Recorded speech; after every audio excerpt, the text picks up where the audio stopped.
All right, my BHL friends, let's create a Bitmoji classroom, okay?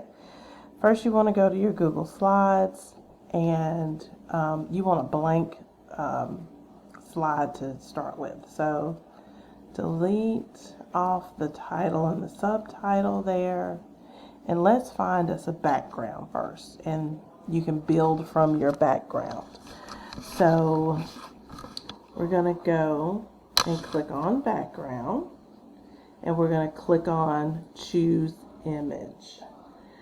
What you want to do is go to Google image search, and from the YouTube videos and just my practice fumbling around, you can put in if I can spell it right, transparent wall and floor. Okay, so anytime you do a search, a Google search, if it doesn't come up with the first thing you can change your words around. You can back off some words. So I'm gonna try this with the transparent wall and floor background image to kind of see what I have. I'm gonna scroll down in here. I see a couple things,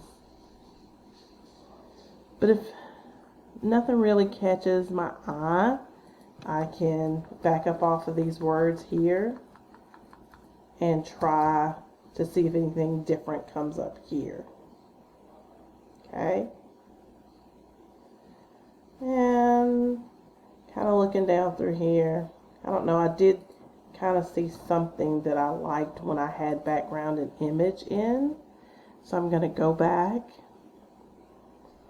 and see if I can catch it again. There it is. I like that one, and I'm going to insert that into my slide, and then I'm going to click done. If you click add to theme, that means every slide you do after that will have the same background. If that's something you're meaning to do, by all means do that. But I wouldn't at this point, since you're just kind of starting with your first one. So click done, and you've got your background here. Another way you can do it, you can open another tab. Go to your Chrome Google search bar and type in transparent wall and floor, and then go to images and see what comes up. Now, there's a couple ones that come up on here that you might like, and there's a couple of ways that you can bring them. Ooh, isn't that pretty? There's a couple of ways you can bring them into your Google slide. I like to click and drag. Some people like to right click, save it as an image, and then go through inserting it as an image, and you can do that. If I save it as an image, I've got a folder that's already set up for Bitmoji things. I can just name this wall and floor and click save, and I can go back to my slideshow and insert it. But let's see if it'll let me. Sometimes the images won't let you drag it in. Let's see if it'll let me drag it in over this one, and it did. Okay, I could put it up here in the corner, and then I could stretch it across and resize it the way I want to. Okay, so I like the old pick it up, click it, and drag it into the presentation. If you're uncomfortable with that, I'll hit the undo. You can put in a blank slide, go to insert, image, upload from computer, click on the image that you had, and resize it and drag it from there. Always try to drag from the edges. That always works a little bit better. Alright, so you've got your background now. Let's put some furniture in here. So we go back to insert, image. We're going to search the web. let's search the web for a transparent couch. Now, guys, sometimes the word transparent will trip it up. Sometimes you can find images that are already transparent and don't have a background. You just have to kind of play around with it some. This is giving me a couple of ones that might fit with the color scheme of my particular classroom. So I'm going to bring it down here, size it up a little bit there, and kind of put it in the corner. All right. I want a whiteboard. So over here I'm clicking in transparent whiteboard, and this one's kind of cute. Let me pull it in and see what it looks like. I might not like it when I get it. I don't like that one. Maybe this one. Yeah, that one's nice. I can scoot it over a little bit and hang it there. Let me show you what else you can do with the whiteboard that I thought is kind of interesting. If you don't see anything over here you like, you can create your own with this tool and draw yourself a rectangle and put yourself a border. Put a black border. This is the weight. I want to make it kind of deep, so I'm going to put 12. And I just made my own little whiteboard right there. Okay? But I did manage to find one that I liked, so I'm going to keep that one. Okay? For the purposes of this video, I'm going to stop right here. You can pull in plants, you can pull in a bookshelf and other things to make your virtual classroom. Now I'm ready to put my Bitmoji in here.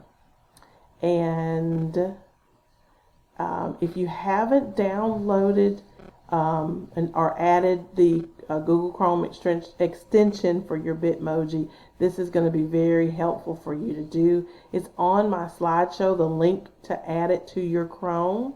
Once you do that, you'll see the icon up here. You'll have to log in. It'll ask you to log in. And then you can get to your Bitmojis. All right. Let me see if I can get her sitting. Find one of her sitting. So I typed in pose. On the slideshow, you'll see some search terms that'll help with the Bitmoji.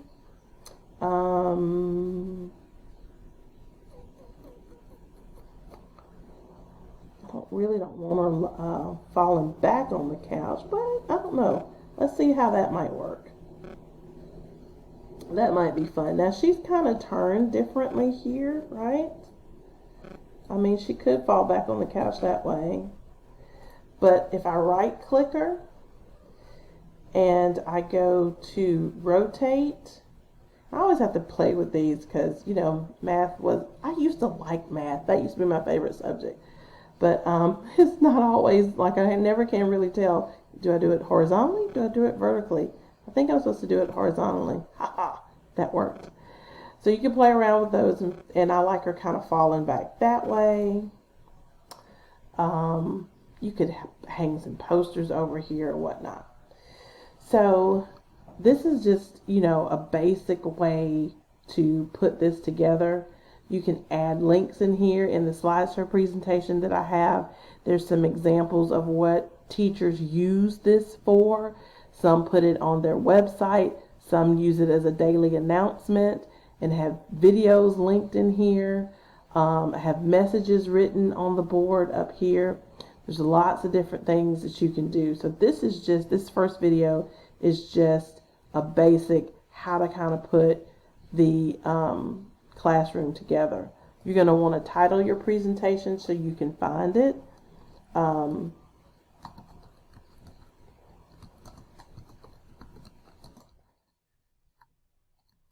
And